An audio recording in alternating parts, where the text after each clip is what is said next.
Are you a good driver? Has experience taught you all you need to know about parking? Well, you've got a car that parks itself, haven't you? It does, yeah, if you find the right space. Some of us don't need to learn how to park, and we've got cars that do it for us. Would learning how to navigate motorways be a great idea, or driving at night? Have that made you a safer motorist? Had you learned how to do that? Well, 80 years on from the first driving test, there were calls for changes to what learners are being taught. Nick Ravenscroft reports. Hey, how are you? I'm alright, you? Yeah, I'm Graham. Yeah, should we go? Yeah, I'd love to. Yeah.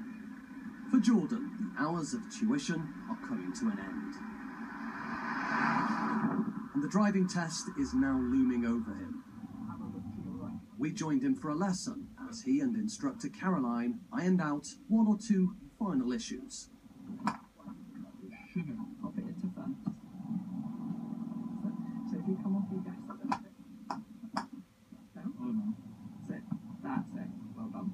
I know a lot of people, they panic significantly when it comes to a test, you know, that they don't know how to deal with it. I find myself to be quite calm with this sort of stuff, but I know a lot of teenagers my age, they'll be stressing, like sweating bullets, getting ready for a test. But there are growing calls for the test, which was introduced in 1935, to be brought up to date. Well, I think in 80 years, obviously traffic conditions have changed, but the test hasn't changed that much.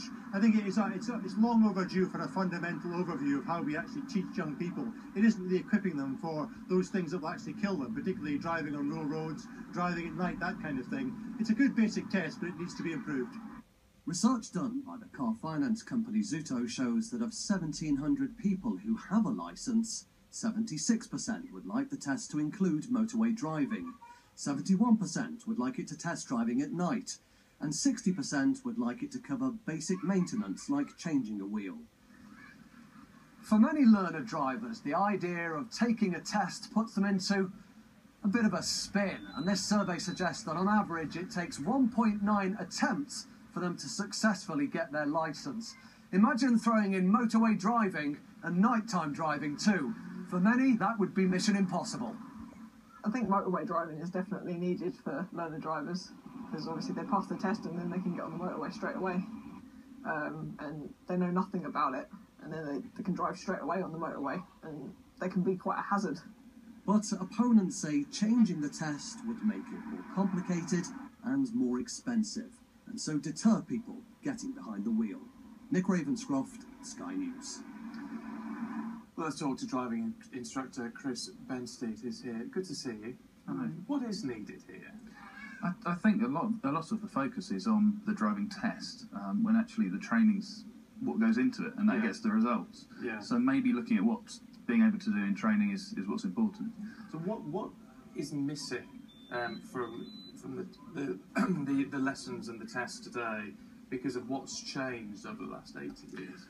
Well, the motorways, we're not allowed to take learner drivers on motorways. So whether it be pre or post test, I think that could be something that's needed, because they get no training for motorways specifically. A lot of areas of the country don't have motorways, and it makes that quite difficult.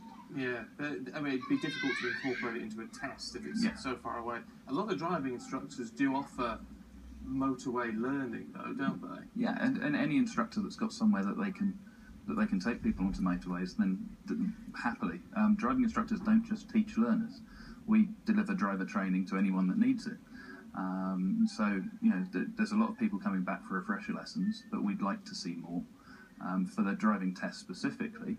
Then yeah, the new proposed changes that they're trialling are very interesting. But really, it's about what we can deliver in the run-up to it, because on the day of the test, 40 minutes under stress isn't necessarily a good snapshot of what they can do. Well, that's the thing, it does hinge on that test, but how else would you really look at what they know unless you do test them on one particular day? If you look at what other countries do, you've got logbooks, so there's a certain number of hours. The TRL figures suggest that about 120 hours of experience is the key to good driving. So it's not necessarily about in an intensive session with learning how to drive, but so similar to pilots like flying out. So, yes, very much so. There's a lot of focus on nighttime driving, and a lot of people tweeting in about that as well, saying that would be a good thing to learn and to test on. and I can see why. I mean, it's a different environment. Especially, I was thinking sort of nighttime motorway driving as well, but that presumably would be quite difficult to put into place and expensive as a result. I say most driving instructors offer it, so it's available. Doing it in the summer, really difficult because of the long daylight hours, so it's logistically awkward. But everybody should get some kind of experience in driving in night. Is there a way of changing things so you don't just pass the test and then you're fully qualified, but to have a two-stage test? Would that be a possibility so you can drive on normal roads in the daytime? You need to pass a further test to drive at night and drive on the motorway. Yeah, there's a number of other countries that do that offer a graduated licensing. So you would have your initial test and you pass that, and then within a certain amount of time you go on to take the second test, which shows more experience and you can develop the driving further.